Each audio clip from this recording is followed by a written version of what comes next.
Hey everybody, the Deephaven community team here, July week 3. We're going to show you some Deephaven, some new features with data bars that we've got coming up in the next release.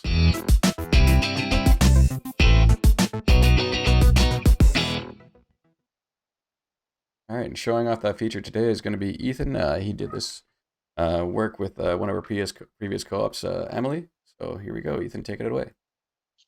Hi everyone. Today I'm going to be demoing the new data bars feature. For those of you that use Excel, I'm sure you're already familiar with it.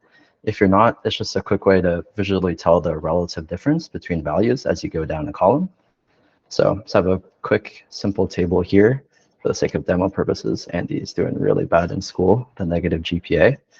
So to make a new data bar, there's only two props you need to pass in, the column where you want it to show up and the values that you want to pass into the data bar. So I just run this code here. This is our default implementation of what the data bars would look like if you don't pass in any other props. So one of the options I want to go through is the axis one. By default, it'll be proportional. The way you see it here, it'll fill up the remaining space here.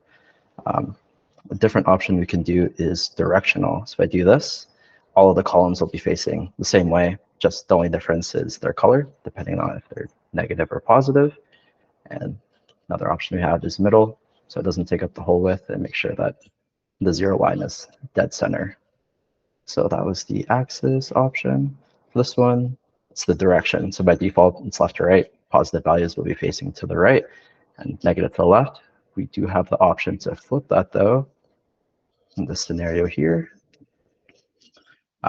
Another prop to show is where to place the values relative to the data bar. So by default, they're right beside it, but if we wanted to, we could have it directly overlapping on top of the data bars, or if you don't feel like you need them at all, it can be completely hidden. You just have the data bar itself. If you wanted to add more flair to your data bars, you can add your own custom colors. It doesn't have to be just a default red and green. And for even more flair, so should I get everything?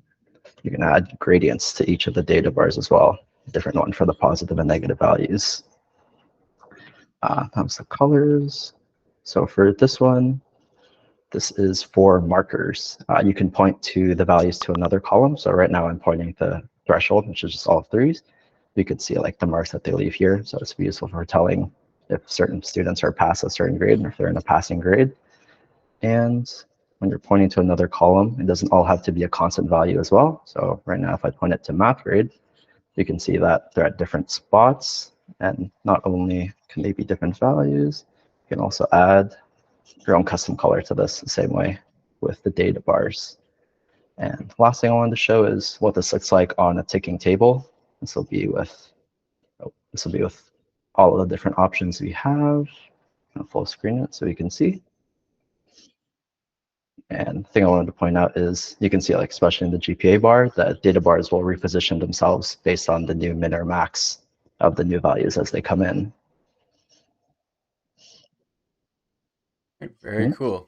That's a awesome feature that will be coming this release soon.